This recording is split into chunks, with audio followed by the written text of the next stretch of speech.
And I was very surprised that a lot of people were commenting and asking me, how did I make $70,000 a year at 22 years old? And to me, this seemed like a no-brainer because I knew how to do this and it really wasn't that hard. But I think a lot of people don't realize how much money you can actually make depending on what field you get into. Now, I will say this, if you watch that video, you know that I quit that job because I hated it and I hated my life, and so I don't do that anymore.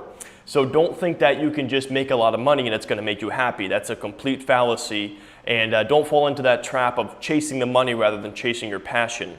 But that being said, if you have no clue what you want to do and you just want to make some money to save up some money to start a business, or you're just looking to have a good salary or a good wage, these are the 5 areas I would recommend going into.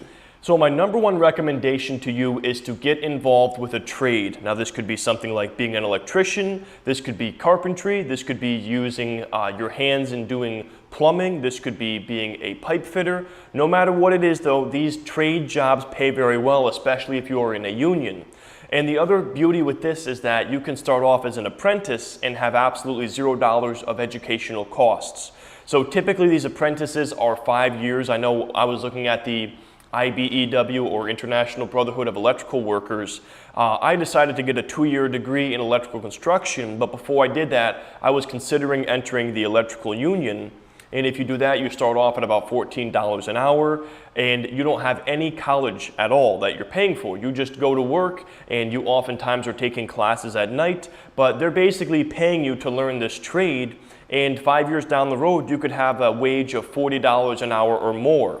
So I know the IBEW, the electrical union I was looking at, topped out at about $40 per hour, and that's a salary of just over $83,000 per year with absolutely 0 college. Now it will take you about 5 years to get there, but the beauty of it is you're making money in each of those years as an apprentice. And again, like I said, you start off at about $14 per hour, and once you're making that $80,000 a year, you have absolutely $0 in student loans, and you can also transfer to different unions. If you're in an actual electrical union, you could work anywhere in the country if you wanted to. Now the second route is actually what I did, and this is my educational background. So when I was in high school, I had no idea what I wanted to do with my life. I knew I enjoyed teaching people, but I had a bunch of people tell me that you can't be a teacher, you're not going to make any money.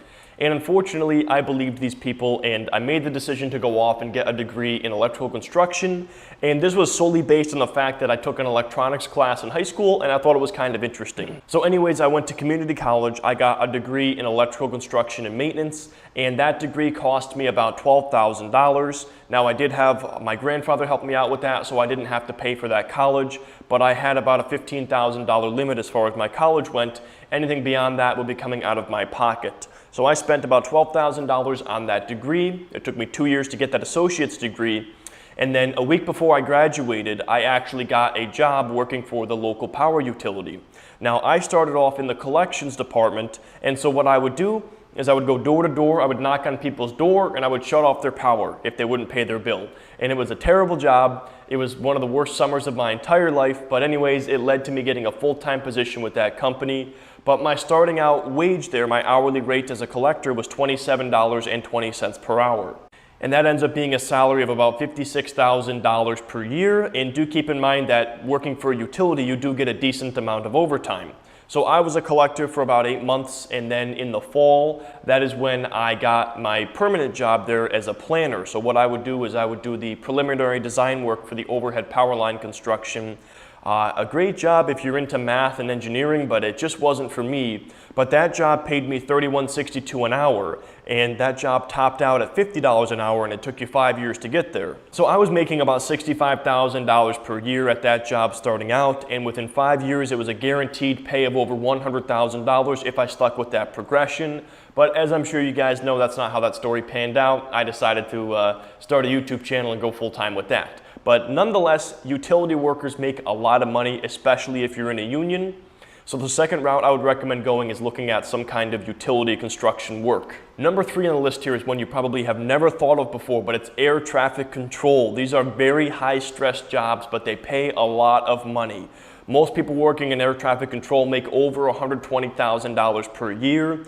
And as far as the educational schooling goes for this, there are actually specific schools out there for air traffic control. So it's not like you're going out there and getting a formal degree of some kind. You go to a specific training school where you learn air traffic control, and they have ones all over the country. Now, is this a line of work I would want to do? Absolutely not. I mean, you are looking at the planes in the air, the planes that are landing, making sure that there are no possible threats to our safety.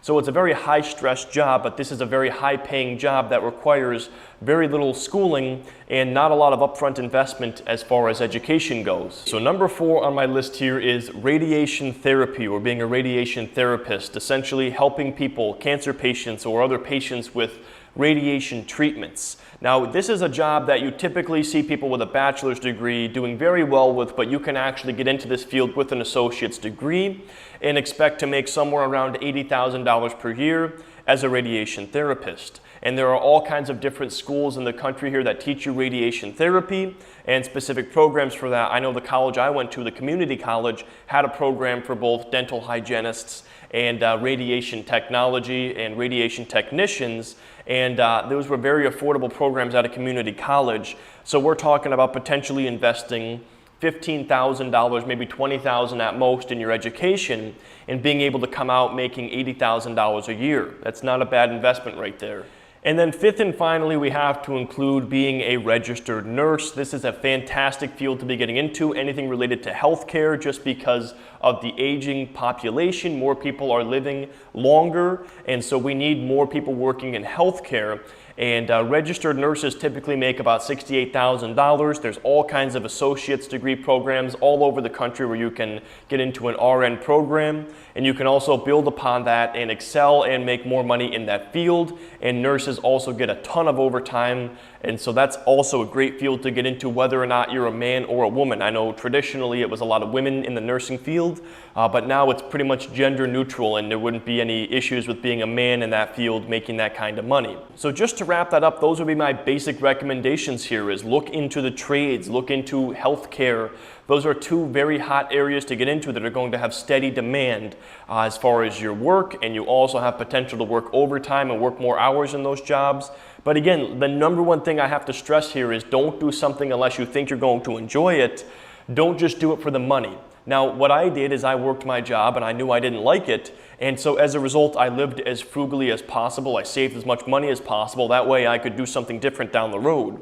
And so I saved up over $20,000 working at that job for 2 years, and then I made the decision to take that leap of faith and pursue entrepreneurship, and I'm very happy that I did that. But I would just say, make sure that before you make a major decision and get educational schooling and spend money on some kind of degree, make sure you're going to at least enjoy that line of work or have a plan down the road. But if you have no clue what you want to do and you don't want to be burdened with a ton of student debt and student loans, this is what I would recommend doing. Anyways, guys, that's going to wrap up this video. Thank you so much for watching. Keep in mind, if you do want to enter that weekly giveaway for Stock Radar, all of the details are in the description below. But I thank you guys for watching, and I hope you have a great rest of your day. If you are interested in learning more about investing in the stock market, I've created a free course just for you. The link is in the description below. Here are a few other videos you might enjoy as well.